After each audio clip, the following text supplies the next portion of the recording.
सर्वांना मैत्रीपूर्ण जय भीम।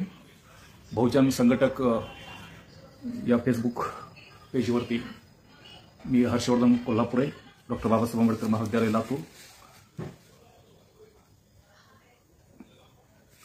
बंधू आणि भगिनींनो, आज आपण डॉक्टर बाबासाहेब आंबेडकरांच्या राजकीय रणनीतीचा आढावा आणि दिशा या विषयावर येत्या काही मिनिटांमध्ये माझं प्रेझेंटेशन किंवा माझं जे सबमिशन आहे ते आपल्यासमोर मांडणार आहे। राजकीय रणनीती, बाबासाहेब आंबेडकरांची राजकीय रणनीती। बाबासाहेबांचे राजकीय विचार अनेक ग्रंथांमध्ये आपल्याला दिसून येतात आणि हा जो विषय आहे डॉक्टर बाबासाहेब आंबेडकरांच्या राजकीय रणनीतीचा आढावा आणि दिशा, या विषयावर अनेक विचारवंतांनी लेखन केलेलं आहे। अनेक संशोधक विद्यार्थ्यांनी पीएचडी रिसर्च पेपर याच्यावर लिहिलेले आहेत। काही उदाहरणं जर आपल्याला घ्यायची असतील तर बाबासाहेब आंबेडकरांच्या राजकीय रणनीतीचा किंवा राजकीय विचाराचा किंवा राजकीय चळवळीचा आढावा 1982 मध्ये मान्यवर कांशीराम साहेबांनी चमचायुग नावाचं पुस्तक लिहिलं, जे पुणे करारावरती होतं। 1985 ला दलित राजकारणाची दशा आणि दिशा ताराचंद्र खांडेकर यांनी पुस्तक लिहिलं। 1997 मध्ये नामांतर लढा एक शोधयात्रा डॉक्टर सुधीर गव्हाणे सरांनी पुस्तक लिहिलं। 2007 मध्ये आंबेडकरी राजकारणाचा अन्वयार्थ नावाचं ताराचंद्र खांडेकरांचं आणखीन पुस्तक, त्याचीच पुनर्लेखन होतं ते दलित राजकारणाची दशा आणि दिशा यावर। आणि 2007 मध्ये माननीय बाळासाहेब आंबेडकरांनी आंबेडकरी चळवळ संपली आहे अशा प्रकारचं एक पुस्तिका लिहिली होती। अलीकडेच्या अर्जुन डांगळे यांचं दलित पॅन्थरवरची एक पुस्तक आलेलं आहे। सुहास पळशीकर असतील किंवा आणखीन देवी जोंधळे असतील, असे अनेक पत्रकारांनी विचारवंतांनी या विषयावर विवेचन केलेलं आपल्याला दिसून येतं। डॉक्टर बाबासाहेब आंबेडकरांचे राजकीय विचार किंवा त्यांची रणनीती काय होती याचा जर थोडक्यात आढावा घ्यायचा असेल तर बाबासाहेबांचे काही मोजके ग्रंथ आहेत, त्याच्याकडे आपल्याला जावं लागेल। बाबासाहेब आंबेडकरांनी communal deadlock and way to solve it नावाचं पुस्तक लिहिलं, जे भाषण होतं बाबासाहेबांचं। What Congress and Gandhi have done to the untouchable नावाचा ग्रंथ लिहिला। स्टेट्स अँड मायनॉरिटीमध्ये बाबासाहेब आंबेडकरांचे राजकीय विचार आणि रणनीती आपल्याला दिसून येते। अनेक लेख बाबासाहेबांनी लिहिलेले आहेत, भाषणं बाबासाहेबांनी केलेली आहेत। परंतु एक आपण लक्षात घेतलं पाहिजे की बाबासाहेब आंबेडकर हे फक्त स्कॉलर नव्हते। बाबासाहेब आंबेडकर हे संघर्ष पण करायचे आणि जो विचार ते मांडायचे तो विचार रुजण्यासाठी किंवा तो विचार व्यवहारात आणण्यासाठी किंवा त्या विचाराचा लाभ मिळवण्यासाठी बाबासाहेबांचा संघर्ष होता। आपल्याला अनेक उदाहरणं सांगता येतील की जे स्कॉलर होते, विचारवंत होती, अर्थशास्त्रज्ञ होते, जसे बाबासाहेब आंबेडकर अर्थशास्त्र होते। केंट असेल, सेलिग्नन असेल, कॅनन असेल, किंवा अनेक संत महंत होते की ज्यांनी कल्पना मांडल्या चांगल्या चांगल्या, किंवा अनेक संतांची आपल्याला उदाहरणं देता येतील। अभंगामध्ये त्यांनी समाज कसा असावा, आदर्शवत समाज कसा असावा, किंवा प्लेटो सारखा विचारवंतांनी आदर्श राज्याची कल्पना मांडली। युटोपियन कॉन्सेप्ट हे आपल्याला या ठिकाणी आपल्याला दिसून येतात।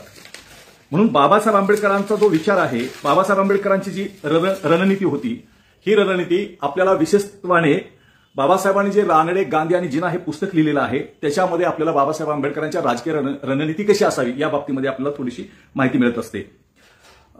बाबासाहेबांनी अनेक पुस्तकामध्ये, त्यांच्या अनेक ग्रंथामध्ये बिस्मार्कला कोट केलेला आहे आणि बिस्मार्कचे जे वाक्य होते, politics is a game of possible, राजकारण हा शक्यता अशक्यतेचा खेळ आहे असं बिस्मार्कचं म्हणणं होतं। आणि बाबासाहेबांनी अनेक वेळाला हे कोट पण केलेलं आहे। आपण जर एकूण सर्व इतिहास जर पाहिला, तेवढा वेळ नाही आपल्याकडे, थोडक्यामध्ये आपण पाहत आहोत।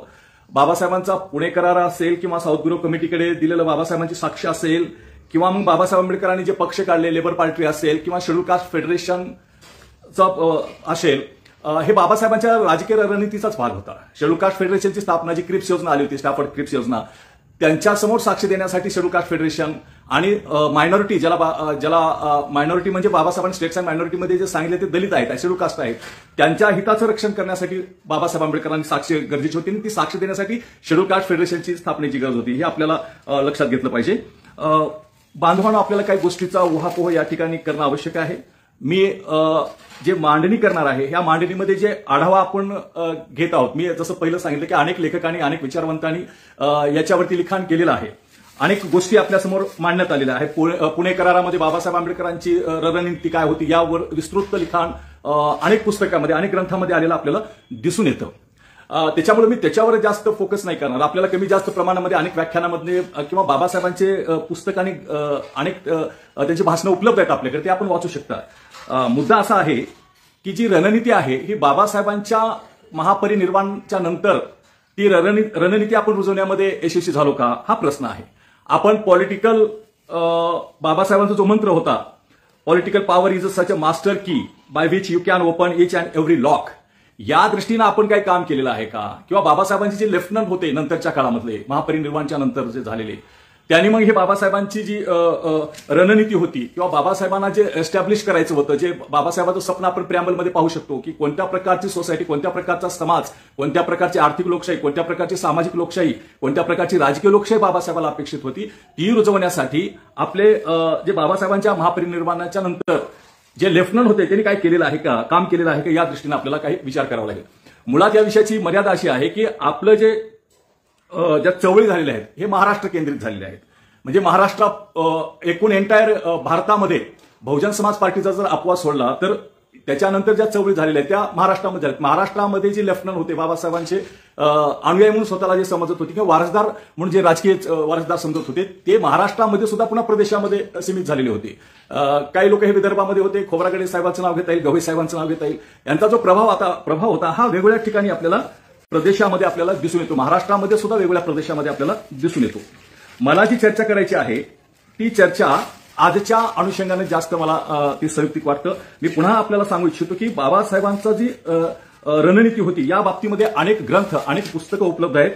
ते आपण वाचत तर आपल्याला त्याच्यातनं माहिती कळेल.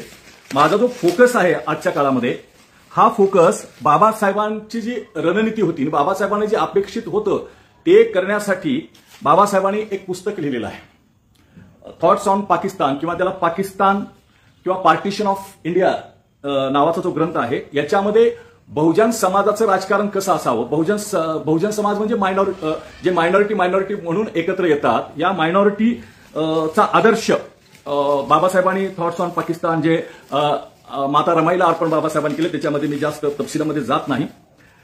बाबासाहेबांनी त्या पुस्तकामध्ये पेज नंबर 358 वरती एक इशारा दिलेला आहे आपल्या सगळ्यांना, आणि हा माझ्या आजच्या मांडणीचा केंद्रबिंदू पण आहे. बाबासाहेब आंबेडकर पेज नंबर 358, जे व्हॅल्यूम नंबर 8 आहे, doctor Babasaheb Ambedkar writing and स्पीचेसमध्ये व्हॅल्यूम नंबर 8 मध्ये जे पाकिस्तान नावाचा ग्रंथ आहे किंवा त्याला ऑर पार्टिशन ऑफ इंडिया म्हटलं जातं, त्याच्यामध्ये एक बाबासाहेबांचं 358 पेजवर एक कोटेशन आहे, मी त्याला कोट करतो. If Hindu Raj does become a fact, if Hindu Raj does become a fact, it will no doubt be the greatest calamity for this country, no matter what the Hindus say. Hinduism is a menace to liberty, equality and fraternity. On that account, it is incompatible with democracy. Hindu Raj must be prevented at any cost. Babasaheb Ambedkar असं म्हणतात की Hindu राज जर या देशामध्ये आलं तर ते greatest calamity for this country आहे. ती आपत्ती असेल, या देशावर होणारी आपत्ती असेल. आणि Hindu, no matter what Hindu says, Hinduism means to liberty, equality, fraternity. On that account doctor Babasaheb Ambedkar असं म्हणतात की Hindu Raj must be prevented at any cost. Hindu Raj must be prevented at any cost. मग आपण 1956 नंतर बाबासाहेबांनी हा जो इशारा दिला होता की Hindu Raj does become a fact, it will be greatest calamity for this country. 1956 नंतर मग आपण हे must be prevented, Hindu Raj must be prevented at any cost, याच्यासाठी आपण काय काम केलेलं आहे का? कुठली रणनीती आपण मग त्या बाबतीमध्ये आखलेली आहे का? जो बाबासाहेबांनी आपल्याला रणनीती सांगितली होती त्याच्याकडे आपण सोयीस्करपणे दुर्लक्ष केलेलं आहे, किंवा ते आपल्याला जमलं नाही, किंवा ते आपल्या आवाक्यात होतं का नाही असा प्रश्नचिन्ह निर्माण होण्यासारखं आहे. आपण कोणती रणनीती घ्यायला पाहिजे होती? Hindu Raj must be prevented at any cost हे ज्यावेळेस बाबासाहेब आंबेडकर सांगतात त्यावेळेला आपण कोणत्या रणनीतीनं जायला पाहिजे होतं? तर ती रणनीती, बंधू आणि भगिनी, ती रणनीती बाबासाहेब आंबेडकरांनी त्याच पुस्तकामध्ये सांगितलेली आहे. ती रणनीती काय होती की इथला जो मुस्लिम आहे, इथला जो दलित आहे, इथला जो अल्पसंख्याक आहे, तर त्या लोकांनी साऊथ आफ्रिका असेल, स्वित्झर्लंड असेल, कॅनडा असेल, यांचा थोडासा आदर्श घेतला पाहिजे. आणि इथले जे मुस्लिम राष्ट्र वेगळं निर्माण होणार होतं त्या अनुषंगाने बाबासाहेबांनी काही मांडणी त्या पुस्तकामध्ये केलेली आहे. काही गोष्टी मी आपल्याला सांगतो. बाबासाहेबांचा फॉर्म्युला काय होता की बाबासाहेब आंबेडकरला असं वाटायचं की जे स्वित्झर्लंडमध्ये घडलं, जे कॅनडामध्ये घडलं, किंवा जे साऊथ आफ्रिकेमध्ये घडलं, तिथं काय होतं की तिथले जी अल्पसंख्याक लोक होती ती अल्पसंख्याक लोक असताना सुद्धा मेन प्रवाहामध्ये आलेली होती. आता ही मेन प्रवाहामध्ये कशी आली होती तर बाबासाहेबांनी काही आकडे दिलेले आहेत की in Canada out of total population जे आहे त्या ठिकाणचं टोटल पॉप्युलेशन आणि त्या साऊथ आफ्रिकेमध्ये असणारे जे बहुसंख्याक समाज डच असेल किंवा कॅनडामध्ये असणारा इंग्लिश असेल किंवा मग स्वित्झर्लंडमध्ये जर्मनी असेल, या सगळ्या अल्पसंख्याकांना तिथं सोयी सवलती मिळाल्या किंवा तिथं त्यांच्यावर बहुसंख्याकांना अन्याय अत्याचार झाला नाही. त्याचं कारण असं होतं, बाबासाहेब आंबेडकर त्या याच्यामध्ये आकडे घेऊन सांगतात की स्वित्झर्लंडमध्ये लोअर हाऊस जे आहे, ह्या लोअर हाऊसमध्ये 187 सदस्य संख्या आहे. आपण नीट लक्षात घेतलं पाहिजे. त्याच्यामध्ये जर्मनीचं जे पॉप्युलेशन आहे, हे जर्मनीचं पॉप्युलेशन 138 त्यांच्या सीट येण्यासारखं आहे. फ्रेंचाचं 42 आहे, इटालियनचं 7 आहे, असं हे टोटल 187 होतं. साऊथ आफ्रिकेमध्ये जे टोटल सीट 153 आहे, त्याच्यामध्ये इंग्लिश लोकांना 62 मिळू शकतात आणि डच लोकांना 94 मिळू शकतात. कॅनडामध्ये 245 आहेत, त्याच्यामध्ये फ्रेंचला 65 आहे. आणि कॅनडामध्ये जे आहे तिथल्या फ्रेंच लोकांना लिव्हिंग अंडर इंग्लिश असं वाटत नाही. साऊथ आफ्रिकेमधल्या इंग्लिश लोकांना लिव्हिंग अंडर डच असं वाटत नाही. स्वित्झर्लंडमधल्या लोकांना इटालियन आणि फ्रेंच लोकांना अंडर जर्मन राज असं वाटत नाही. याचं कारण काय आहे? याचं कारण एक आहे की तिथले जे लोक आहेत, तिथले जे अल्पसंख्याक लोक आहेत, तिथल्या अल्पसंख्याक लोकांनी अल्पसंख्याकाची पार्टी काढली नाही. ही रणनीती महत्वाची आहे. आपण याच्याकडे सोयीस्करपणे डोळे झाक केल्यासारखं मला वाटतं की हा जो रणनीतीचा भाग आहे, या रणनीतीच्या भागामध्ये बाबासाहेब आंबेडकर असं म्हणतात की यांचा आदर्श आपण घेतला पाहिजे रणनीती ठरवत असताना, राजकीय रणनीती ठरवत असताना. काय आदर्श घेतला पाहिजे? की जे साऊथ आफ्रिकेमध्ये डच आहेत किंवा इंग्लिश लोक आहेत किंवा फ्रेंच आहेत किंवा कॅनडामध्ये फ्रेंच आणि इंग्लिश आहेत किंवा स्वित्झर्लंडमध्ये इटालियन आहेत, या लोकांनी स्वतःच्या अल्पसंख्याकाचे पक्ष नाही काढले, मायनॉरिटीचे पक्ष नाही काढले. का नाही काढले? कारण मायनॉरिटीचे जर पक्ष काढले तर त्याच्या विरोधामध्ये बहुसंख्याकाचे पक्ष निघतात आणि बहुसंख्याकाचे पक्ष निघाल्याच्या नंतर नेहमीसाठी राज जे त्या ठिकाणी राहतं ते बहुसंख्याकाचं असतं आणि मायनॉरिटीवर अन्याय होण्याची शक्यता जास्त असते. आणि म्हणून बाबासाहेब आंबेडकरांनी भारतामध्ये कशा प्रकारचं रणनीती असली पाहिजे, पॉलिटिकल कोणत्या प्रकारची स्ट्रॅटेजी असली पाहिजे, यावर बाबासाहेबांनी असं म्हटलेलं आहे इथं की no should be formation of mixed party of Hindu Muslim be difficult in India. हे शक्य नाहीये का? आणि पुढे बाबासाहेब आंबेडकर असं म्हणतात, ज्याचा फॉर्म्युला मान्यवर कांशीराम साहेबांनी भविष्यामध्ये वापरला होता नंतरच्या काळामध्ये. There are many lower orders in the Hindu society whose economic, political, social needs are the same as those of majority of the Muslims and they would be far more ready to make a common cause with the Muslims for achieving common ends than they would with the high caste of Hindu who have denied and deprived them of ordinary human rights of countries. याच्यामध्ये काय म्हटलेलं आहे, थोडक्यात जर सांगायचं म्हटलं तर की भारतामध्ये जे नॉन ब्राह्मण आहेत, डिप्रेस्ड क्लास आहे आणि मुस्लिम आहेत, यांनी एक पॉलिटिकल पार्टी फॉर्म केली पाहिजे. ही रणनीती बाबासाहेबांनी त्यांच्या पाकिस्तान और पार्टिशन ऑफ इंडिया या ग्रंथामध्ये मांडलेले आहे. याच्यावर काम झालं का? आपल्याकडे आढावा घेत असताना याचा विचार केला पाहिजे. बाबासाहेबांनी काय सांगितलं होता फॉर्म्युला? बाबासाहेबांनी कोणती रणनीती सांगितली होती? इथल्या अल्पसंख्याक जे मुस्लिम असतील किंवा नॉन ब्राह्मण असतील किंवा शेड्यूल कास्टचे लोक असतील, त्यांना बाबासाहेबांनी हे सांगितलं होतं की इथला जो लोअर क्लास आहे किंवा ज्याला अधिकार नाकारलेले आहेत, बाबासाहेबांनी शब्द वापरला तिथं की Hindus who have denied and deprived from the ordinary human rights of for centuries. अनेक शतकापासून ज्यांना अधिकार नाकारलेले आहेत, कोणत्या प्रकारचे अधिकार नाकारलेले आहेत? जे आर्थिक अधिकार आहेत, जे सामाजिक अधिकार आहेत, तर या नाकारलेला जो वर्ग आहे, ज्याला अंडर प्रिव्हिलेज आपण म्हणतो, बाबासाहेबांनी हाऊ टू डेडलॉक सॉल्व्ह आहे ना, way to solve it, communal deadlock and way to solve it नावाच्या पुस्तकामध्ये अंडर प्रिव्हिलेज हा शब्द वापरलेला आहे.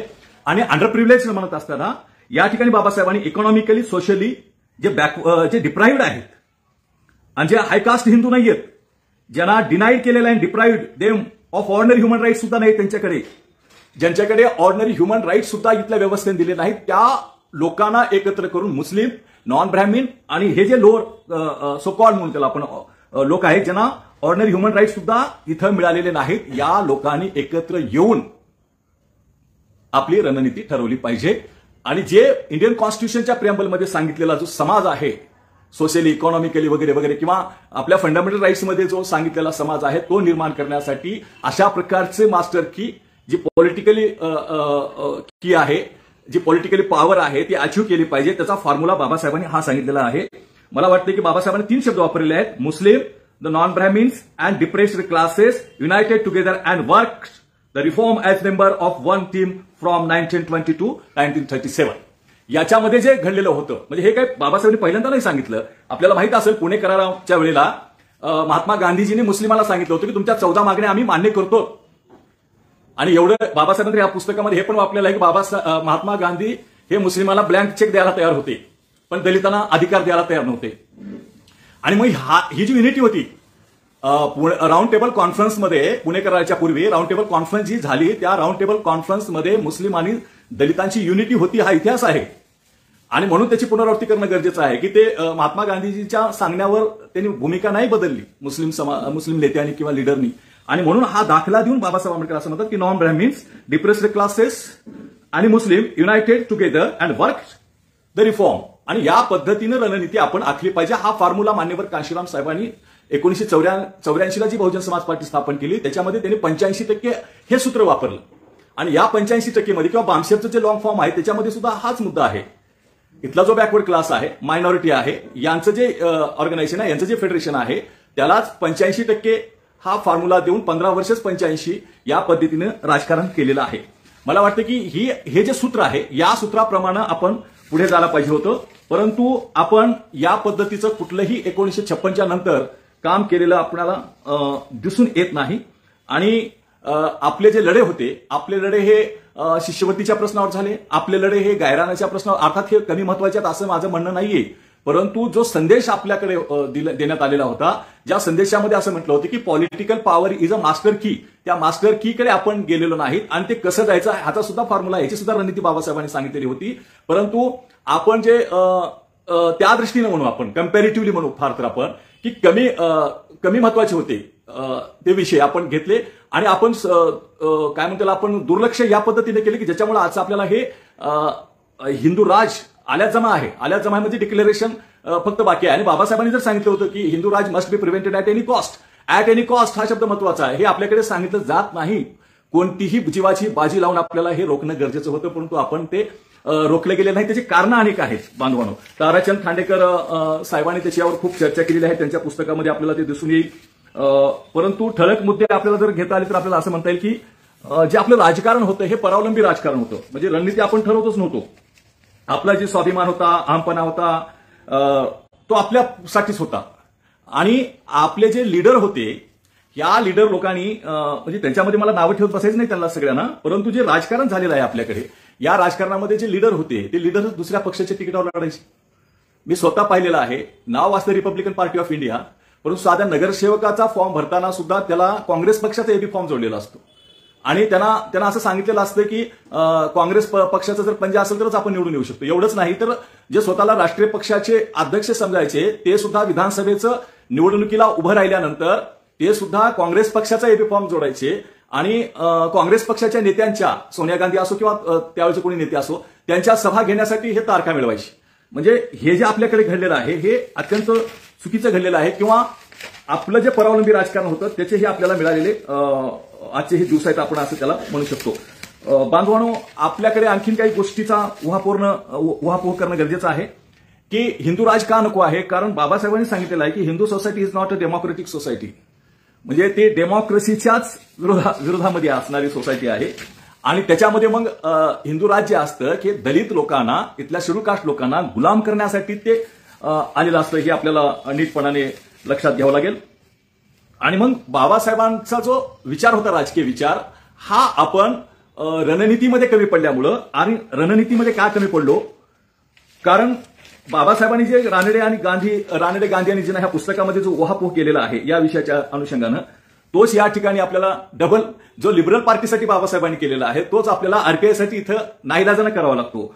आणि म्हणून आपले जे पुढारी होते, जे रणनीतिकार होते, त्यांच्याकडे अभाव होता अनेक गोष्टीचा. मी असं म्हणू शकेल की जे पॉलिटिकल मुवमेंट व्हायला पाहिजे होती किंवा जे राजकीय आंदोलन व्हायला पाहिजे ती राजकीय आंदोलनं नाही झाली. जी काही आंदोलनं झाली, ज्या सगळ्यात मोठी आंदोलन ज्याला आपण म्हणतो ती भूमिहीनाचा सत्याग्रह असेल 64-65चा, माझ्या मते माझं हे मत आहे, ह्याच्याबद्दल दुमत असू शकतं एखाद्याचं, परंतु हे सुद्धा मला पॉलिटिकल आंदोलन नाही वाटत आहे. किंवा जे नामांतराचं आंदोलन झालं ते सुद्धा पॉलिटिकल आंदोलन नाही झालं, तो अस्मितेचं आंदोलन झालं. किंवा मग आपण आरपीआय ऐक्याचं आंदोलन केलं, परंतु त्याला जो वायडर पर्स्पेक्टिव्ह पाहिजे होता किंवा त्याला जे बाबासाहेबांना अपेक्षित असलेला आणि पाकिस्तान या ग्रंथामध्ये जे सांगितलेला फॉर्म्युला होता ते रिपब्लिकन ऐक्यामध्ये बसत होता का? बाबासाहेबांनी सांगितलं होतं की इथला जो नॉन ब्रॅह्मिन आहे, इथला जो मुस्लिम आहे आणि इथला जो डिप्रेस्ड क्लास आहे, ज्याला आपण आजच्या भाषेमध्ये शेड्यूल कास्ट म्हणून किंवा आजच्या भाषेमध्ये आपण त्याला दलित वर्ग म्हणू, या 3 लोकांना एकत्र आणणारं आंदोलन, या एकत्र करून राजकीय आंदोलन आपल्याकडे झालेलं आपल्याला दिसून येत नाही. बाबासाहेबांच्या नावानं मोठी झालेले नेते नंतर जनता दलाच्या चिन्हावर लढू लागली, काँग्रेस पक्षाच्या चिन्हावर लढू लागली, भीमशक्ती शिवशक्तीचा प्रयोग सुरू झाला. त्याच्यामध्ये सुद्धा आणखीन आता तर आपण पाहतो की लोक बीजेपीमध्ये सुद्धा जाऊन तिकडं काय काय बोलतात ते सांगायची आता नवीन आपल्याला गरज लागली नाही. आणि म्हणून हा जो दुसऱ्याच्या पक्षावर अवलंबून असणारा आपला पक्ष कसं काय राहू शकतो, ही कसली रणनीती असू शकते. आणि म्हणून जे बिस्मार्कला बाबासाहेबांनी वारंवार कोट केलेला आहे की politics is a game of possible, या पॉसिबिलिटी आपण तपासल्या नाही. काय काय पॉसिबिलिटीज असू शकतात, कोणत्या पॉसिबिलिटीज असू शकतात, या पॉसिबिलिटीमध्ये आपण न जाता किंवा त्याच्यासाठी प्रिपरेशन न करता, तयारी न करता आपण ऐतखाऊ प्रवृत्ती म्हणजे दुसऱ्याचा एबी फॉर्म घेऊन आपल्याला कसं तरी आमदार खासदार होता येते का, कुठला राज्यपाल होता येते का पक्षामध्ये जाऊन, कुठला उपसभापती होता येते का, कुठलं विधान परिषदेचं पद मिळतंय का, कुठलं एखादं आणखी महामंडळ मिळतंय का वगैरे, याच्यामध्ये आपण गुंतलो आणि त्याच्यासाठी नको त्या तडजोडी केल्या. आणि त्या सगळ्या तडजोडी ह्या सेल्फ सेंटर्ड होत्या. म्हणजे त्याच्यामध्ये त्या तडजोडीमध्ये, त्या रणनीतीमध्ये, पॉलिटिकल ज्याला आपण रणनीती जरी म्हटलं थोड्या वेळासाठी, तर त्या रणनीतीमध्ये एकूण समाजाचं हित त्याच्यामध्ये कुठेही आपल्याला दिसून येत नाही. हे मला या ठिकाणी मत नोंदवावं लागतं. आणि म्हणून आजच्या काळामध्ये मी जो फॉर्म्युला सांगितला बांधवांनो, मी रिपीट करतो, आपण सर्वांनी, मी सिरियसली सांगतो, आपण सर्वांनी बाबासाहेबांचं पाकिस्तान हे पुस्तक वाचलं पाहिजे, पार्टिशन ऑफ इंडिया हे पुस्तक वाचलं पाहिजे. आणि ते पुस्तक वाचल्याशिवाय आपल्याला बाबासाहेबांची पॉलिटिकल रणनीती काय आहे हे समजून येत नाही. हे खूप महत्वाचं पुस्तक आहे. आणि म्हणून आजच्या या पुस्तकाचा संदर्भ देऊन मी याच्याकडे येतो. शेवटी आपली दिशा काय आजची असणार आहे याच्याकडे मी येऊन काही आपल्या पुढे प्रश्न ठेवतो आणि मग नंतर आपण समारोप करूया. पहिली गोष्ट अशी आहे की बाबासाहेब आंबेडकरांनी राजकारणाची काय दिशा असावी हे एक सुंदर असं विवेचन बाबासाहेबांनी 101वी जी पुण्यतिथी आपली जयंती होती जस्टिस महादेव गोविंद रानडे यांची, त्या दिवशी बाबासाहेबांनी जे भाषण दिलेलं आहे रानडे, गांधी आणि जिना, हे खूप आणि खूप महत्वाचं आहे. त्याच्यामध्ये काही दिशा आपल्याला मिळू शकते का याचा विचार करण्याच्या अनुषंगाने मी त्या पुस्तकाचा आधार घेतो. हे बघा, आपल्याकडे बाबासाहेबांनी खूप लिहून ठेवलेलं आहे, खूप सांगितलेलं आहे. परंतु मला या ठिकाणी तुम्ही माफ कराल की आपल्या घरामध्ये पुस्तकं असतात, इंग्लिश व्हॅल्यूम असतात, पण ते केवळ कपाटामध्ये असतात. म्हणजे आपल्या घरी आलं कोणीतरी वाटावं यांच्या घरामध्ये पुस्तकं आहेत, त्यातली पुस्तकं किती वाचली जातात. 20-20 वर्ष झालं मी 1-2 ठिकाणी विचारलं किंवा तुम्ही एवढी पुस्तकं आहेत तुमच्या घरामध्ये वाचलीत का? नाही, वेळ मिळत म्हणतात. वेळ मिळत नाही असं म्हणतात, फक्त ती शोसाठी असतात, व्हॉट्सअपवर फोटो टाकण्यासाठी, वाचन करताना, हे करताना. हे मी का खेदानं म्हणत आहे, कारण हा प्रॉब्लेम आहे मोठा आपल्याकडे. एलाइट जे एज्युकेशनली एलाइट लोक आहेत त्यांनाच माहिती नाहीये नीटपणानं. आपण सर्व्हे करून समाजामध्ये बघू शकता की पाकिस्तान हा ग्रंथ किती जणांनी वाचलेला आहे. बाकी सामान्य लोकांना जाऊ द्या, प्राध्यापकाचा सर्व्हे करा तुम्ही. मी सहाय्यक प्राध्यापक आहे म्हणून बोलतो या वर्गाबद्दल. म्हणजे हे माहितीच नाहीये ना, बाबासाहेबांनी नेमकेपणाने काय काय सांगितलं हे नीट माहितीच नाहीये. आणि त्याच्यामुळे हे आपले सगळे प्रॉब्लेम झालेले आहेत. थिंक टँक नावाची जी गोष्ट आहे त्याचा अभाव आपल्याकडे, मग रणनीती कशी ठरणार. तर बाबासाहेबांचं जे पुस्तक आहे, ज्याचा उल्लेख मी आता थोड्या वेळापूर्वी केला, रानडे, गांधी आणि जिना, त्याच्यामध्ये बाबासाहेबांनी असं म्हटलेलं आहे की लिबरल पार्टीबद्दल बोलतात. ते लिबरल पार्टीच्या ठिकाणी आपल्याला बाबासाहेबांना अपेक्षित असलेला जो रिपब्लिकन पक्ष होता त्याला ठेवून त्याचं आपल्याला थोडंसं विश्लेषण करावं लागेल, मग ते आपल्याला थोडंसं सोपं पडू शकते. बाबासाहेबांच्याच भाषेमध्ये आपण समजून घेतल्यासारखं परत होतोय. बाबासाहेबांनी म्हटलेलं आहे की बाबासाहेब कोट करतात एका विचारवंताला, जेनिंगला. जेनिंग असं म्हणतो की party is necessary to form a government, but 2 parties are necessary to keep government from being a despotism. Party आवश्यक आहे हे सरकार चालवण्यासाठी, परंतु 2 पार्ट्या आवश्यक आहेत सरकारला हुकुमशाह होण्यापासून वाचवण्यासाठी. म्हणजे एक पक्ष आवश्यक असतो सरकार चालवण्यासाठी आणि 2 पक्ष आवश्यक असतात लोकशाही टिकवण्यासाठी. 2022 मध्ये आज आपण पाहत आहोत की आपल्याकडे लोकतंत्र आहे का, कॉन्स्टिट्यूशन प्रमाणे आहे का, हे सगळे प्रश्न आपल्या समोर आहेत. आणि एका पक्षाचे राष्ट्रीय अध्यक्ष म्हणतात की आमच्या विरोधात कुठलाच पक्ष नाहीये, प्रादेशिक पक्ष सुद्धा संपलेले आहेत, डिक्लेरेशन करतात.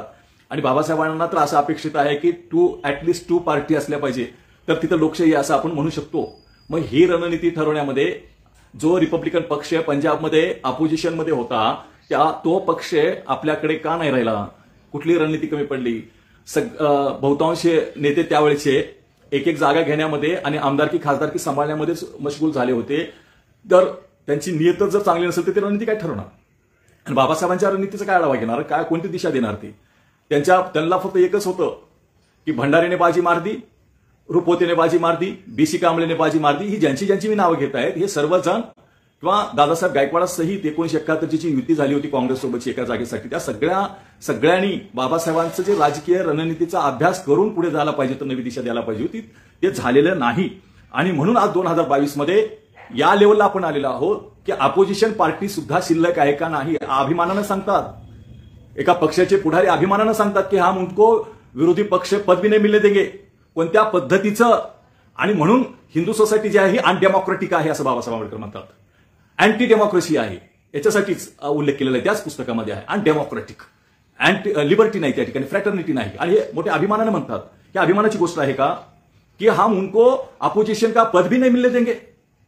आणि बाबासाहेब आंबेडकरच नव्हे तर मोठे मोठे विचारवंत जे लोकशाहीला मानणारे आहेत त्या सर्वांचं मत असं आहे की ऍटलिस्ट 2 पार्टी असल्या पाहिजे त्या ठिकाणी. मी जसं जेनिंगला कोट करू, बाबासाहेब जसं म्हणतात की if there is no opposition there is no democracy. Opposition is a essential part of democracy.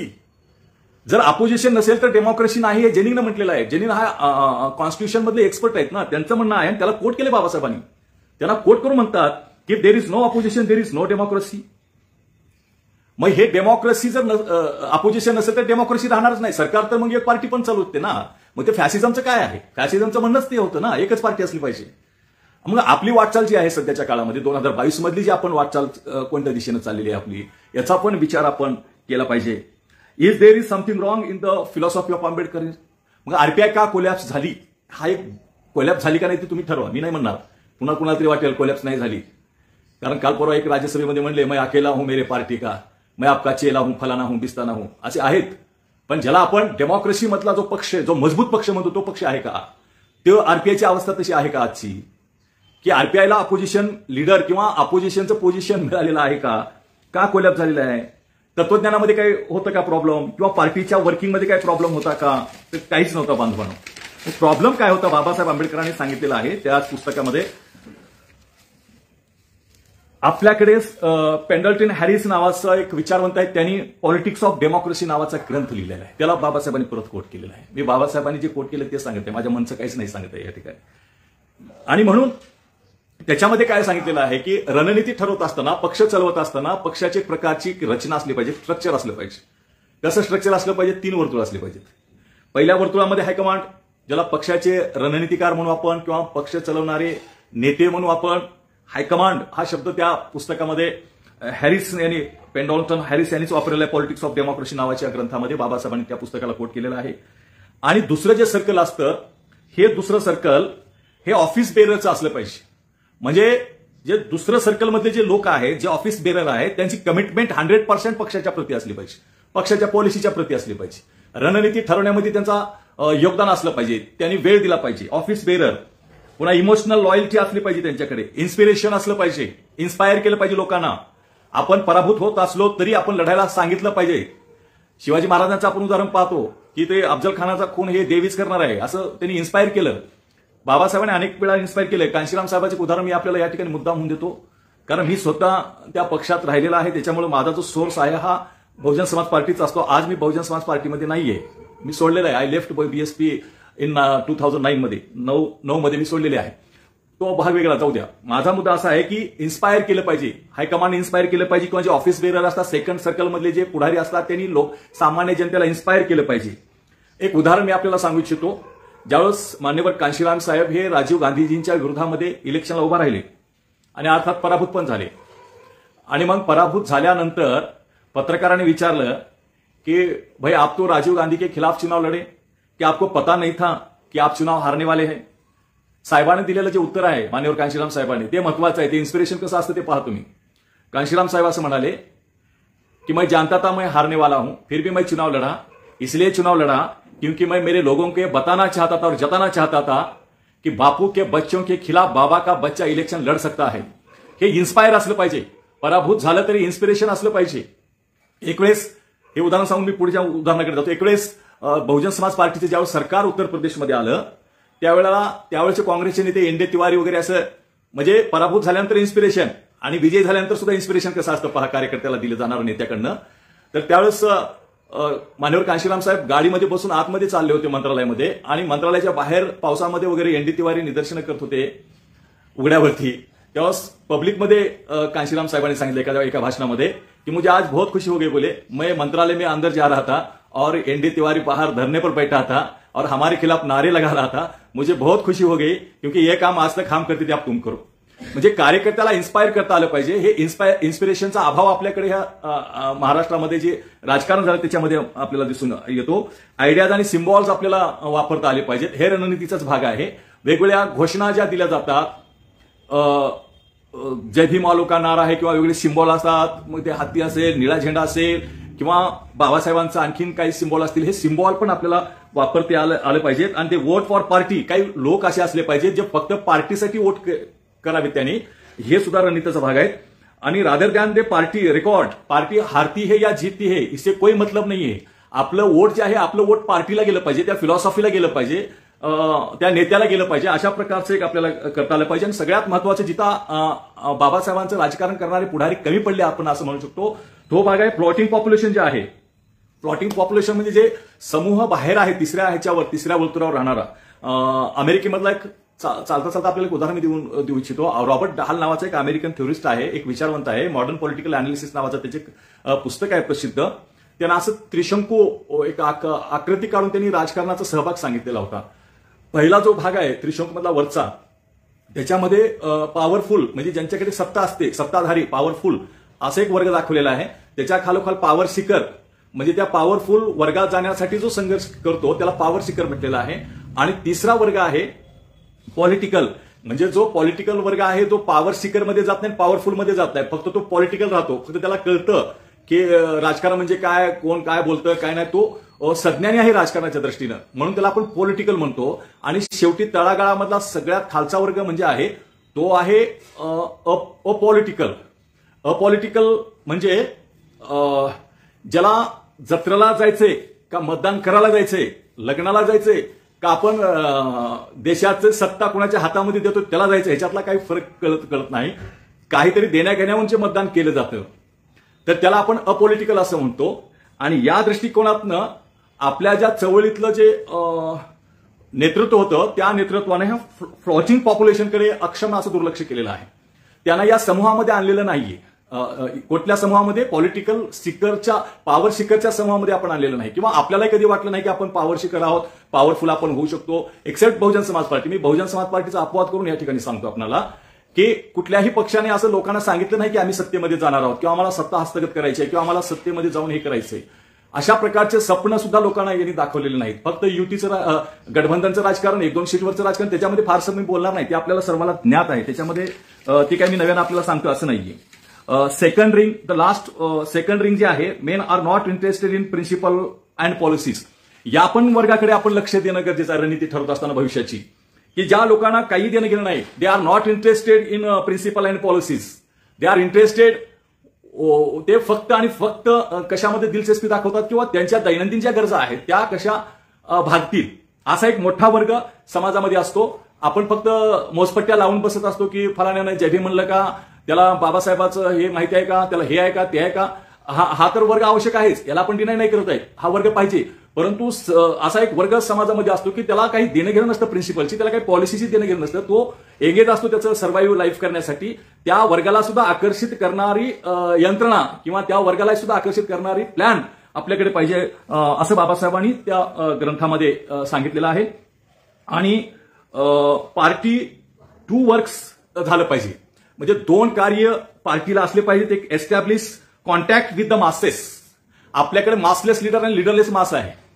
म्हणजे स्वतःला मी टीका नाही करत आहे कुणावर, आपल्याला सर्वाला, आपण सर्व जाणतात ते की आपल्याकडे नेते आहेत पण त्यांच्याकडे जनता नाही, आणि जनता आहे जनतेला नेता नाहीये.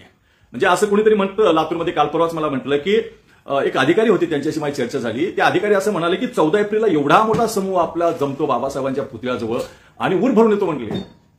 ठीक आहे, ऊर भरून येतो, पण त्या जनतेचा कोणी चेहरा आहे का? नाहीये, एक चेहरा नाही कोणी.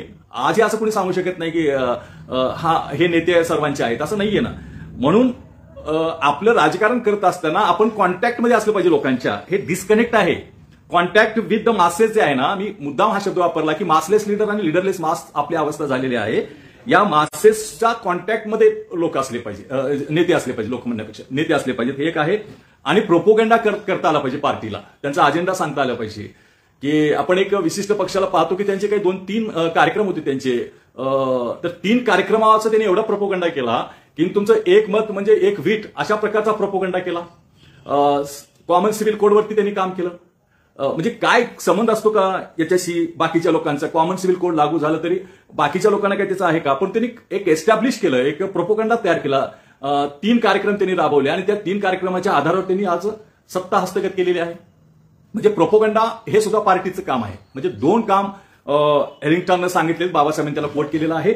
एक असं आहे की establish contact with the masses, तुमचं मासेस सोबत कॉन्टॅक्ट असला पाहिजे. आणि दुसरं म्हणजे प्रोपोगंडा तुम्हाला करता आलं पाहिजे. हे आरपीआयच्या बाबतीमध्ये घडले असं आपल्याला धाडसानं म्हणता येत नाही. आणि हायकमांड असली पाहिजे, ते तर असली पाहिजे. आपल्याकडे हायकमांड नाहीये, त्याला चॅलेंज केलं जातं आणि पुन्हा गट दुसरा पडतो. म्हणजे आपण मान्यच करत नाही. आपल्याकडे जे गटतट पडली 1960च्या नंतर, ते कशामुळे पडली की आपण हायकमांड ही कॉन्सेप्टच मान्य केली नाही. हायकमांडला चॅलेंज केलं जातं आपल्याकडे. आणि मग तुम्ही जर हे नाही करणार तर मी तुमचं नेतृत्वच मान्य करत नाही, दुसरा गट त्याचं नेतृत्व मान्य नाही, मग तिसरा गट. म्हणजे अशा प्रकारचा हायकमांड आपल्याकडे नाहीये. हे सुद्धा लॅकोना आहे, नो मशीन आहे. फक्त काही भक्त एक निर्माण झालेत असं. आणि लोकसंपर्क नाही, मी जसं वरती सांगितलं, लोकसंपर्क नाही. आपण आयसोलेटेड झालेलो आहोत. आपलं जे, मी नेगेटिव्ह नाही बोलत आहे, पण आयसोलेटेड झालेलो आहोत. आणि आयसोलेटेड होण्यामुळेच आपली अशी अवस्था झालेली आहे. काही लोकांचा फार प्रचंड आग्रह असतो, काही लोकांचा प्रचंड असा आग्रह असतो की त्याला सगळेच मसपट्ट्या लावून बसतात. ते म्हणजे त्याचं मतच घ्यायचं नाही म्हणतात. त्यांना जर हे नाही म्हणत आहे ना, त्याचं हे मत नाही घ्यायचं. आणि म्हणून रावसाहेब कसबे सरांना मी या ठिकाणी कोट करतो. डॉक्टर आंबेडकरांनी राज्यघटना नावाचा त्यांचा ग्रंथ आहे, त्या ग्रंथामध्ये एक सुंदर वाक्य आहे रावसाहेब कसबे सरांचं. ते असं म्हणतात की चळवळीशिवाय विचार हा वांग असतो आणि विचारायचं चळवळ ही दिशाही नसते. आता या पॉईंटवर किती काम झालेलं आहे आपलं? म्हणजे चळवळीशिवाय विचार, म्हणजे चळवळीत काम करतात ते विचारवंत नाहीयेत किंवा त्यांच्याकडे विचार नाहीये, हे त्यांचं कन्क्लुजन आहे. आणि जे विचारवंत आहेत ते चळवळीमध्ये नाहीयेत, म्हणजे ते फक्त स्कॉलर झाले. जसं मी सुरुवातीला म्हणालो की विचारवंत झाले, ते विचारवंत मोर्चात येणार नाही, ते विचारवंत कुठल्या निवेदन द्यायला येणार नाही, ते विचारवंत कुणाची निंदा नाही करणार आहे, पोलिसाचे नेहमी त्यांना दहशत राहणार आहे. सॉरी. आणि म्हणून हा जी चळवळ आहे, ह्या चळवळीमध्ये विचाराचा अभाव आहे. आणि जे विचारवंत आहेत त्यांच्याकडे चळवळीचा अभाव आहे. त्याच्यामुळे झालं काय की विचारवान झाला आणि चळवळ दिशाहीन झाली. हे दोन्ही धोके आपल्याला त्या ठिकाणी दिसून येतात आपल्याला. आणि आपली जी चळवळ आहे ही मास बेस राहिली नाही किंवा मास बेसमध्ये गेलो नाही. तर दुसरं काय झालं की आपलं निवेदन देण्यापुरतं, व्हॉट्सअपवर फोटो टाकण्यापुरतं, याच्यापुरतं ते झालेलं आहे. आणि त्याच्यामुळं आपली ही दिशा जी आहे, ही दिशा थोडीशी म्हणण्यापेक्षा बऱ्याच अंशी आपल्याला चाचपडत आहोत असं आपण म्हणू शकतो. लोकनाथ यशवंताला कोट या ठिकाणी करून मी समाप्तीकडे येतो. लोकनाथ यशवंतांनी असं म्हटलेलं आहे एका ठिकाणी, बाबासाहेब तुम्ही आम्हाला राज्यघटना दिली आणि आम्ही बेसावत झालो. दुसऱ्याला पोथीनिष्ठ म्हणता म्हणता आम्ही पोथीनिष्ठ झालो. आपली नवी दिशा ठरवत असताना, रणनीती ठरवत असताना आपण हालायला तयार नाही, इकडे तिकडे काहीच हालायला तयार नाहीत. आणि म्हणून, आणि दुसरं म्हणजे महत्वाचं म्हणजे बाबासाहेबांनी जे सांगितलं ते सुद्धा ऐकायला तयार नाहीत. ऐकायला का तयार नाहीत आपल्याला माहितच नाहीये ना काय सांगितलं ते.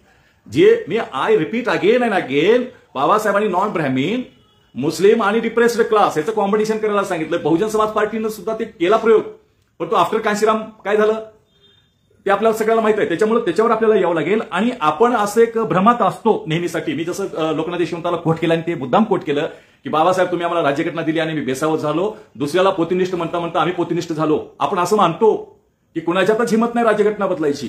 आता राज्यघटनेचं काय झालं काय नाही झालं हा वेगळा स्वतंत्र विषय आहे, त्याच्यावर आपण कधीतरी बोलू. त्याच्यावर कोणत्या अमेंडमेंट आल्या, त्या अमेंडमेंट झालेल्या कुणाच्या हिताच्या आहेत आणि कॉन्स्टिट्यूशन कुणाच्या हातात आहे, गेली 60-70 वर्ष झाले, आपल्या हातात आले का एकदा तरी, हा वेगळा विषय आहे. म्हणून आपण याच्यातून थोडं सावधगिरी असली पाहिजे. बाबासाहेबांनी पुन्हा त्या पुस्तकामध्ये मॅझिनीला कोट करून सांगितलेलं आहे. मॅझिनी एका ठिकाणी असं म्हणतो की you may kill man, you cannot kill a great idea. आणि बाबासाहेब त्याच्या पुढे जाऊन असं म्हणतात की man are mortal, so are ideas.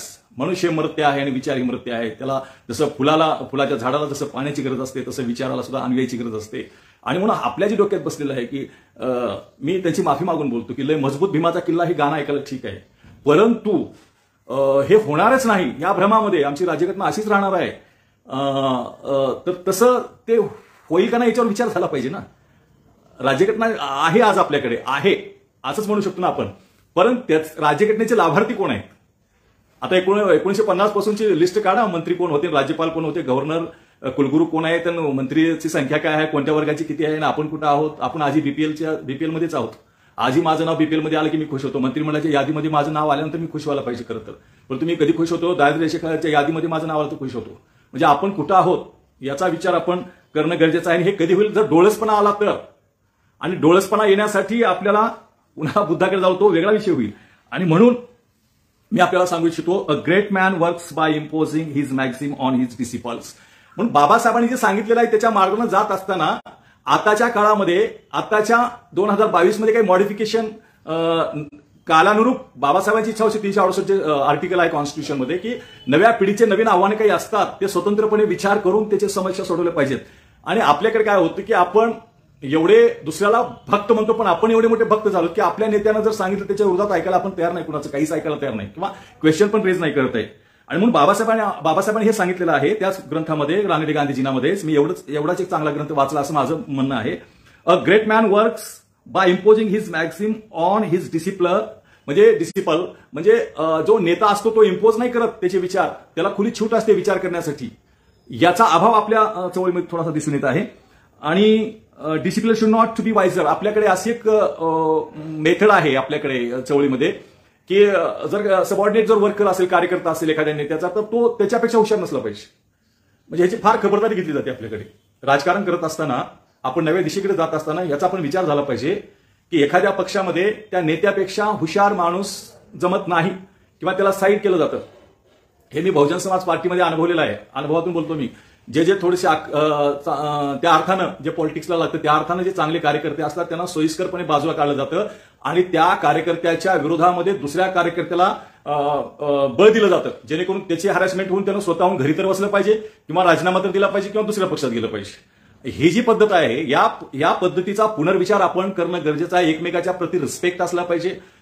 मी आता चालत एक छोटंसं उदाहरण देतो. आमचे स्वामी रामानंद तीर्थ मराठवाडा विद्यापीठामध्ये इलेक्शन झाले. मराठी अभ्यास मंडळासाठी 22 मतं होती आपल्याकडे, परंतु 2 जण उभा राहिले, 2च्या 2 पडली.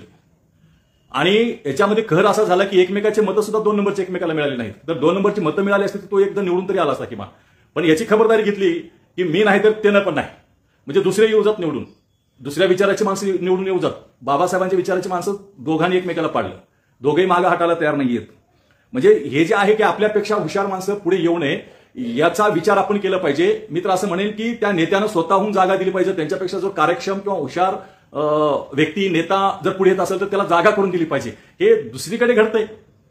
जिथं जे सत्ता आली तिथं घडतं. हे काही लोकांना मार्गदर्शक मंडळामध्ये टाकलं त्यांनी, पण आपल्याकडे नाही घडत. आपण डेमोक्रेसीचे एवढे हे काय म्हणून आपण फ्रेज करतो किंवा त्याचं डेमोक्रेसीचे फार आम्ही हे मानतो स्वतःला, तिकडे आपल्याला याला वाव दिला जात नाही. आणि म्हणून बाबासाहेबांनी हे वारंवार सांगितलं की he is not bound. He म्हणजे कोण? त्याचा कार्यकर्ता. He is not bound to accept his master's conclusion. एखाद्या नेत्याचं जर काही कन्क्लुजन असेल एखाद्या विषयामध्ये, जर ते चुकीचं असेल तर ते चूक आहे म्हणण्याची हिंमत त्या कार्यकर्त्यात निर्माण झाली पाहिजे. ही नवी दिशा आपण सुद्धा स्वीकारली पाहिजे असं मला वाटतंय. आणि हाच विचार बाबासाहेबांनी सांगताना, हाच विचार जीसस ख्राइस्टचा होता, हाच विचार बुद्धाचा होता असंही म्हटलेलं आहे. या दृष्टीने आपण विचार करणं गरजेचं आहे. बाबासाहेबांनी शेवटी त्या पुस्तकामध्ये असं पण सांगितलेलं, मी राजकारणावर बोलत आहे, की Bhishma who lived on the boundary of Kauravas but wished and worked for success to their enemies the Pandavas. याला कोट बाबासाहेबांनी केलेला आहे, कारण त्यांचं मी अन्न खाल्लेलं आहे. आपल्याकडे असे एक हे आहे काय म्हणतो, आपल्याला रचनाच बोललेली आहे की उपकाराची. आपण आपल्याला एवढं उपकारामध्ये आज ठेवलं जातंय की मी प्राध्यापक असेल आणि मला जर माझा संस्थाचालक असेल तर तो माझा बापच वाटतो मला. म्हणजे हे खरं तर लाजिरवाणी गोष्ट आहे. हे नाही व्हायला पाहिजे. आणि जे संस्थाचालक सांगतील तेच मी करतो, म्हणजे हे चुकीचं आहे. आणि मग त्याच्यामुळे होतं काय की माझं जर संस्थाचालक बाबासाहेबांच्या विरुद्ध विचाराचा असेल तर मला तेच काम करावं लागतं. कारण काय म्हणतो, आपल्याकडे त्यानं मला भाकर दिली. आणि बाबासाहेबांचा जो संघर्ष होता राजकारणामधला तो स्वाभिमानासाठी होता, स्वाभिमानासाठी होता. Self respect is more important than material gains. Our struggle is for not economic progress alone. हे बाबासाहेबांनी वारंवार म्हटलेलं आहे. आणि स्टेट्स अँड मायनॉरिटीमध्ये हेच बाबासाहेबांनी सांगितलं होतं की लोक स्वातंत्र्याची किंमत मोजून भाकर खातील किंवा भाकर कमावतील. आणि म्हणून बाबासाहेब आंबेडकराला स्टेट सोशलिझम या देशामध्ये आणायचा होता आणि त्याच्यासाठी बाबासाहेबांचं राजकारण होतं. आपण स्टेट सोशलिझमवर काय काम केलं का? आज काय बाबासाहेबांची फक्त व्याख्यानात सांगण्यासारखं स्टेट सोशलिझम आहे का आपल्याकडे? आपण काय काम केलं मला नाही आठवतंय किंवा माझ्या वाचनात नाहीये की कोणी स्टेट सोशलिझमवर राजकारण केलं बाबासाहेबांच्या नंतर, की या देशामध्ये उलट इंदिरा गांधीने केलं, त्यांचं कौतुक आहे काही बाबतीमध्ये, बँकांच्या बाबतीमध्ये किंवा काही बाबतीमध्ये. परंतु एंटायर जी बाबासाहेबांना अपेक्षित असणारा स्टेट सोशलिझम होता, ज्याच्यामध्ये हुकुमशाहीला नकार, स्वातंत्र्याचा स्वीकार आणि समता हे सगळे तत्व त्या स्टेट सोशलिझममध्ये होते. त्या स्टेट सोशलिझम आपण आणू शकलो नाही. उलट जे काही सरकारच्या मालकीचे उद्योगधंदे होते ते सुद्धा खाजगीकरणाकडे आज गेलेला आहे आणि म्हणून हे राजकारणाचे आपले मुद्दे होऊ शकले नाहीत. हे राजकारण आपलं राजकारण करत असताना याच्याकडे आपलं दुर्लक्ष झालं आणि म्हणून आपल्याला नवी दिशा पाहावी लागेल. बांधवांनो, 2 मिनिटांमध्ये मी आपल्याला संपवतो. माझं असं म्हणणं आहे की आपण जे आहोत त्या अपराधीपणाची भावना सोडली पाहिजे आणि अंतर्मुख होऊन पाहिलं पाहिजे स्वतःकडे. म्हणजे आपण काहीतरी गुन्हे केलेत ही भावना आपण टाकून दिली पाहिजे आणि स्वाभिमान आणि आपलं काय म्हणू आपण आपला जो मी म्हणू का नाही मला माहित नाही पराभव वगैरे, परंतु जी आपली डिक्लाईन आपलं पॉलिटिक्स सुरू आहे याला नव्यानं मांडणी करावं लागेल. आणि नव्यानं मांडणी करत असताना आपल्याला पहिल्यांदा काही वर्ग एकत्र करावा लागेल शिकलेला. आणि शिकलेलाचं पण प्रॉब्लेमच आहे. बाबासाहेबांनी निष्ठा, शिकलेली माणसं हे सगळ्या म्हणूनच बाबासाहेबांनी प्रज्ञाशील करून 3 शब्द वापरलेले आहेत. हे तिन्हीचं कॉम्बिनेशन असणारी माणसं आपल्याला शोधावं लागतील. मी आणखीन एक उदाहरण देऊ इच्छितो आपल्याला की आपल्याकडे विद्यापीठाचे इलेक्शन झाले. विद्यापीठाच्या इलेक्शनमध्ये हे प्राध्यापक मंडळी होते. या प्राध्यापक मंडळीच्या काय म्हणतो आपण बिहेवियरचा म्हणजे पॉलिटिक्स जे निवडणुकीमध्ये बिहेवियर होतं त्याचा जर अभ्यास केला तर आपल्याला लक्षात येईल की आपण कोणत्या दिशेने चाललेलो आहोत. आपल्याकडे सगळेच हेच म्हणणं होतं. मी हे का उदाहरण देत आहे की आपली दिशा ठरणारा हा जो एलाइट वर्ग आहे, शिकलेला सवरलेला वर्ग आहे आणि बाबासाहेबांनी खंत व्यक्त केली होती की मुझे पढे लिखे लोगों ने धोका दिया है, 18 मार्च 1956 आग्र्यामधलं ते भाषण. तर तिथून आपण शिकलं पाहिजे. कांशीराम साहेब जसं म्हणले होते की I learn from doctor Ambedkar how to run the movement and I learn from dash dash how not run the movement. ती डॅश डॅश तुम्ही ओळखून घ्या. मी यांच्याकडून शिकलो मला कसं राजकारण करायचं नाही. त्याच्यामुळं मुद्दा माझा एकच आहे की हे शिकलेले लोक जे आहेत ह्या शिकलेल्या लोकांनीच पुढे आलं पाहिजे. नव्या दिशेवर काही कॉन्फरन्स झाले पाहिजेत. हे ऑनलाईन तर ठीक आहे, परंतु फिजिकली आपण एकमेकाला भेटलं पाहिजे. फिजिकली जेवढा आपण एकमेकाला एकत्र आल्यानंतर जो भाव तयार होतो तो भाव हा इलेक्ट्रॉनिक किंवा ह्या ऑनलाईन पद्धतीने होत नाही असं माझं स्वतःचं म्हणणं आहे. आणि म्हणून आपण जो फॉर्म्युला आहे राजकारणामधला त्याच्यावर काम करणं गरजेचं असं मला वाटतं. आणि म्हणजे मुस्लिमाचा जो पक्ष आहे तो पक्ष नसला पाहिजे. जो कुठला असेल पक्ष मुस्लिमाचा तो नसला पाहिजे. मिक्स्ड पार्टी असली पाहिजे. त्या मिक्स्ड पार्टीमध्येच बाबासाहेबांनी त्यावेळेस सुद्धा सांगितलं होतं की बाबासाहेबांचं ऐकलं असतं तर पाकिस्तान कदाचित निर्माण पण झाला नसता. बाबासाहेबांनी सांगितलं होतं मुस्लिमाला की तुम्ही हे मिक्स्ड पॉलिटिक्स करा भारतामध्ये आणि त्या मिक्स्ड पॉलिटिक्समध्ये नॉन ब्राह्मीण आणि डिप्रेस्ड क्लास आणि मुस्लिम यांचं जर कॉम्बिनेशन केलं तर ते Hindu Raj does become a fact जी होतं भीती ते आपल्याला टाळता आली असते किंवा टाळता येऊ शकते. आणि Hindu Raj must be prevented at any cost जे बाबासाहेबांना अपेक्षित आहे ते एनी कॉस्ट म्हणजे हीच कॉस्ट आपल्याला द्यावी लागेल. कोणती कॉस्ट आपल्याला तिघाला एकत्र यावं लागेल. नॉन ब्राह्मीण आणि काय म्हणतो आपण डिप्रेस्ड क्लास आणि मुस्लिम. तर हे जे 85% मान्यवर कांशीराम साहेबांनी केलं होतं त्याच्याशी आपल्याला रिलीफ नाही बांधवानो. सोशल कॉन्ट्रॅक्ट थिअरीमध्ये हॉब्स, रुसो आणि लॉक जे होता की त्यांचं जे सॅवेज किंवा जे जंगलराज होतं ते जंगलराज कधी खतम झालं की त्यांनी असं ठरवलं की I give up my right governing myself to this man on this condition you like this manner. अगर आप आपके अधिकार देते हैं तो मैं भी मेरे अधिकार इस सी के पास देने को तैयार हूं. ऐसा ए ने बी को कहा, बी ने ए को कहा, दोनों के बीच में कॉन्ट्रॅक्ट हो गया और स्टेट बन गया. तसंच आपल्याला हे जे आहेत आपल्याला एकत्र आल्याशिवाय there is no relief at all. आणि म्हणून पाकिस्तान हा ग्रंथाचं वाचन झालं पाहिजे माझा आग्रह आहे आपल्या सर्वांना. आपण अनेक ग्रंथ वाचतो. बुद्ध आणि धम्माचं पारायण होतं तो वेगळा विषय आहे. आता किती पारायण होतं, धम्माचं काम, भंतीचं काम, विवाह समारंभात आणि माणूस मेल्यानंतर वगैरे वगैरे हे वेगळं काम आहे. त्याच्यात मी जात नाहीये. परंतु माझा असा आग्रह आहे आपल्या सगळ्यांना बाबासाहेबांचं जर राजकीय विचार आणि राजकीय दिशा आणि स्ट्रॅटेजी ज्याला आपण म्हणू ते जर समजून घ्यायचे असेल तर माझं कन्फर्म मत बनलेलं आहे की तुम्हाला 2 पुस्तकाचा अभ्यास खूप करावा लागेल. एक रानडे गांधीजीना आणि दुसरं पाकिस्तान. बाबासाहेबांनी ते पाकिस्तान ग्रंथ रमाईला अर्पण केलेला आहे आणि फक्त नावाला नाही अर्पण केला. लवली हार्ट, नोबल माइंड असे शब्द वापरलेले आहेत रमाईबद्दल बाबासाहेबांनी. हे खूप महत्वाचं आहे. आणि माझ्याकडे जर असेल तर मी शेवटी ते सांगून थांबतो या ठिकाणी की बाबासाहेबांनी रमाईबद्दल जे शब्द काढलेले आहेत त्याच्यानं मी माझं समारोप करतो या ठिकाणी. As a token of my appreciation of her goodness of heart असं म्हणतात. हर नोबॅलिटी ऑफ माइंड रमाईबद्दल बाबासाहेब बोलतात. and her purity of character and also for the cool fortitude and readiness to suffer along with me. readiness to suffer along with me हा शब्द खूप महत्वाचा आहे.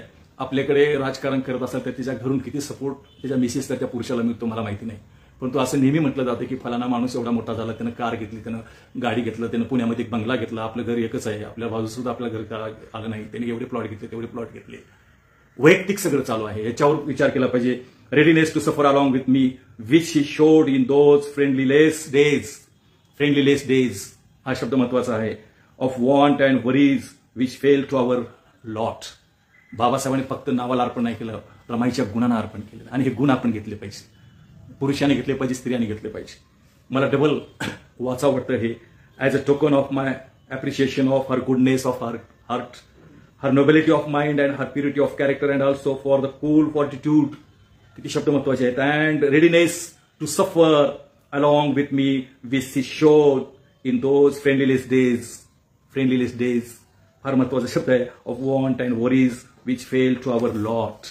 आणि म्हणून आपण हे आदर्श घेतला पाहिजे, या दृष्टीनं आपण काम केलं पाहिजे असं मला वाटतंय. मी फक्त तुम्हाला एकच सांगेल शेवटी की आपल्या राजकीय राजनीतीचं जे रूट आहे, मूळ आहे आणि आपली जी दिशा आहे हे फक्त आणि फक्त या ग्रंथामध्ये आहे. 8 नंबरचा व्हॅल्यूम आहे, तुम्ही वाचा. जेवढे पान आहेत इंग्लिशमध्ये आहे, 480 पेजेसचं आहे हे पुस्तक. वाचा आणि वाचून इतराला सांगा. हे निवळ शोकेसमध्ये ठेवण्याच्या वस्तू नाही आहेत, ह्याचा पण आपण विचार केला पाहिजे. आणि बाबासाहेबांची जे 2 ग्रंथ आपण पारायण केली बुद्ध आणि धम्मासोबत, मी त्या ग्रंथाला इन्कार नाही करत आहे, परंतु आपल्याला जर पॉलिटिकल पॉवर हे मास्टर की आपल्याला हस्तगत करायचे असेल आणि ज्याच्याशिवाय पर्याय नाही, अन्यथा बाबासाहेबांनी या पुस्तकात सांगितलेलं आहे की हिंदू सोसायटी अनडेमोक्रेटिक आहे, त्याचा स्वभावच अनडेमोक्रेटिक आहे, डेमोक्रेटिक नाही. आणि त्यांची सगळी ताकद जी आहे ही ताकद आपल्याला स्लेव बनवण्यासाठी, गुलाम बनवण्यासाठीच आहे. हिंदू राज येणं म्हणजे आपण गुलामी येणं आहे. याला स्वतंत्र आणण्याची गरज नाही, कारण ती सोसायटीच अनडेमोक्रेटिक आहे. बाबासाहेबांनी अनेक वेळा हा शब्द ह्याच्यामध्ये वापरलेला आहे. आणि हे जाणीवपूर्वक काही पक्षाचे लोक बाबासाहेबांना मिसकोट करतात. आणि पाकिस्तान ग्रंथ जणू काय बाबासाहेब आंबेडकरांचा मुस्लिम विरोधातच विचार होता अशा प्रकारानं प्रेझेंटेशन केलं जातं. आणि मोठे मोठे विचारवंत याला बळी पडतात आणि तसंच ते पण सांगतात. तर स्वतंत्रपणे आपण स्वतंत्र बुद्धीने हे वाचलं पाहिजे, स्वतंत्रपणे विचार केला पाहिजे. आणि बाबासाहेबांचं जे 358 पेजवर जे वाक्य आहे त्याचाच आपण लक्ष घेतलं पाहिजे. तुम्हाला थोडं रिपिटेशन होईल, परंतु मला ह्या पुस्तकातला जो संदेश आहे आणि बाबासाहेबांचे जे राजकीय काय म्हणतो आपण राजकीय विचार आहे आणि बाबासाहेबांची दिशा आहे, यावरच आपल्याला काम करावं लागणार आहे. बंच ऑफ थॉट्सचं जे विचार आज रुजलेला आहे ह्या समाजामध्ये, त्याला जर काउंटर करायचं असेल, आणि बाबासाहेबांनी मी तुम्हाला रिपिटेशन होत असताना सुद्धा हे सांगून मी समारोप करतो, कारण हे फार मोठा धोका आहे. If Hindu Raj does become a fact, it will no doubt, Babasaheb Ambedkar काय म्हणतात, no doubt be the greatest calamity for this country. ही जी आपत्ती आहे ही आपत्ती फक्त समाजावरची नाहीये, तर ही आपत्ती देशावरची आहे. बाबासाहेबांनी सोसायटी हा शब्द नाही वापरला, कॅलॅमिटी फॉर धिस कंट्री, या देशासाठी आपत्ती आहे असं म्हटलेलं आहे. No matter what the Hindu says, सबका साथ सबका विकास, याच्या संदर्भात no matter what the Hindu say, Hinduism is a menace to liberty, equality and fraternity. On that account it is incompatible with democracy. कशाला धोका आहे? डेमोक्रेसीला धोका आहे, लिबर्टीला धोका आहे, इक्वालिटीला धोका आहे, फ्रॅटर्निटीला धोका आहे. आणि Hindu Raj must be prevented at any cost. का बरं मस्ट बी प्रिव्हेंटेड? कारण तो अनडेमोक्रेटिक आहे, डेमोक्रेसीला धोका आहे, इक्वालिटीला धोका आहे, लिबर्टीला धोका आहे, फ्रॅटर्निटीला धोका आहे. म्हणून प्रिव्हेंटेड आहे. मस्ट बी प्रिव्हेंटेड, मस्ट शब्द वापरलाय बाबासाहेबांनी, मस्ट बी प्रिव्हेंटेड. आणि कसं प्रिव्हेंट करायचंय? आरामशीर नाहीये, कुठेतरी व्याख्यान ठेवून, कुठेतरी पिकनिक करून, कुठेतरी जाऊन, कुठेतरी काहीतरी व्हॉट्सअपवर दाखवून, असं नाहीये ते. आणि म्हणून ऍट एनी कॉस्ट. आणि आता जयसिंग सरवदे साहेबांनी लिहिले की या ग्रंथाचा मराठी अनुवाद करा, सर्व वाचन करतील, जय भीम. साहेब, मी आपल्याला नम्रपणे सांगू इच्छितो, मराठी अनुवाद आहे याचा, आणि आपण ते पुस्तक मिळवा. माझ्याकडे मराठी व्हर्जन आहे आणि इंग्लिश व्हर्जन पण आहे. मराठी अनुवाद झालेला आहे, या पाकिस्तानी या ग्रंथाचा मराठीत अनुवाद आहे. माझ्याकडे मला जर असं काही माहिती असतं मी ती मराठी आवृत्ती सुद्धा माझ्यासोबत ठेवली असती. त्याच्यामुळं बाबासाहेबांचं आता जवळपास पुस्तकं हे मराठीत आलेले आहेत, परंतु मी आपल्याला नम्रपणे सांगतो की आपण इंग्लिश पण शिकलं पाहिजे. आणि बाबासाहेबांनी शिक्षणाला नाही म्हटलं, इंग्रजीला वाघिणीचं दूध म्हटलेलं आहे, हे पण लक्षात घ्या तुम्ही. म्हणजे हे काय विचारून सांगतात की शिक्षण हे वाघिणीचं दूध आहे म्हणले. बाबासाहेब आंबेडकरांनी इंग्रजी शिक्षणाला वाघिणीचं दूध म्हटलेलं आहे. आणि म्हणून बाकी कोणी काही म्हणू, पण आपण इंग्लिशमध्येच वाचलं पाहिजे, कारण ते इंग्लिशमध्येच ते जास्त समजतं लवकर आणि जसं आहे तसं समजतं. आणि हा भाग वेगळा आहे, विषयांतर होईल याचं. परंतु मी आपल्याला एकच सांगू इच्छितो की आपल्याला हे व्याख्यानापुरतं नाही जमणार, याच्यासाठी कार्य करावं लागणार आहे. जेवढी आपले लोकांना करता येईल हे टाइमपास म्हणून नाही करावं लागणार आहे, किंवा चॅरिटी म्हणून नाही करावं लागणार आहे, हे मिशन म्हणून करावं लागणार आहे. डॉक्टर बाबासाहेब आंबेडकर एकदा नेहरूला म्हणाले होते की politics is game for you but it is mission for me. हे मिशन म्हणून करावं लागतं. आणि ज्यावेळेस आपण मिशन म्हणतो त्यावेळेस जीव पण द्यायची वेळ येते. एवढी तयारी आपली असली पाहिजे. ओके, आपलं चॅरिटी टाईप नाही आहे, हे एखादा मेळावा घेण्यासारखं नाही आहे, हे काम खूप मोठं आहे काम. हे आपली जी दिशा आहे खूप मोठी दिशा असते, त्याच्यामध्ये अनेक संकट पण येतात, ते फेस करण्याची ताकद असली पाहिजे. पगारी लोक देत होते बामसेफचे, म्हणून कांशीराम साहेबांजवळ उभी राहिली. नोट भी देंगे, वोट भी देंगे, बीएसपी को छून के देंगे. पैसा आणि नोट देणारी जमात कांशीराम साहेबांनी तयार केली होती. पैसे देत होते आणि वोट पण देत होते, नोट पण देत होते. हे असं तयार करावं लागेल आपल्याला. हे मी काय म्हणालो पुन्हा की चॅरिटी नाहीये हे मिशन, हे चॅरिटी नाहीये. Must be prevented at any cost. बाबासाहेबांना माहित होतं कोणती किंमत मोजावी लागेल, तर ती किंमत मोजायची तयारी आपली असली पाहिजे. ही दिशा आहे आपल्याला.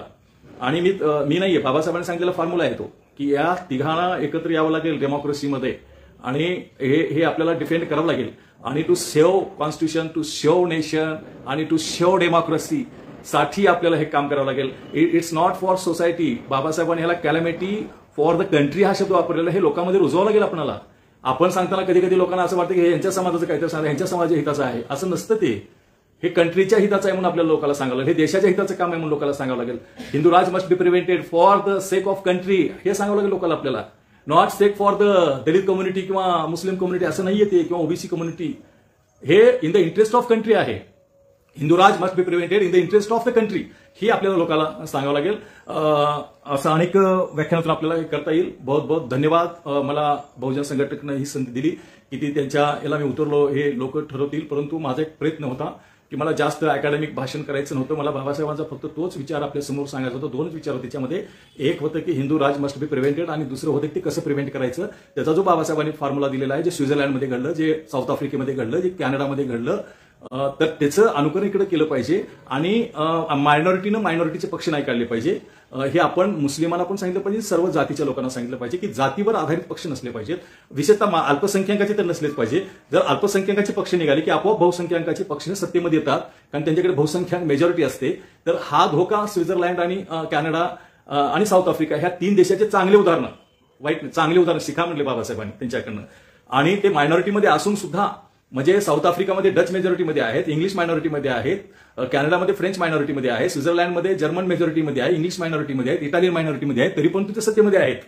का सत्तेमध्ये आहेत? कारण ते मिक्स्ड पार्टीचं एस्टॅब्लिश त्यांनी केलेलं आहे, बॅन केलेलं आहे मायनॉरिटीच्या पार्टीवरती. त्यांनी स्वतःहून बॅन केलेला आहे. त्यांनी स्वतःहून पुढाकार घेतला पाहिजे. हा धडाधडीतल्या मायनॉरिटीने घेतला, आणि त्यांनी जे पक्ष काढलेले आहेत मायनॉरिटीच्या बेसवरती, तर त्या पक्षावर त्यांनी स्वतःहून बंदी आणली पाहिजे आणि मिक्स्ड पॉलिटिक्स केलं पाहिजे. In the interest of country हे केलं पाहिजे असं मला वाटतं. पुन्हा एकदा आपले खूप खूप आभार मानतो राहुल खांडेकर आणि सर्व टीमचे. आणि मी या ठिकाणी थांबतो. धन्यवाद. जय भीम, जय भारत.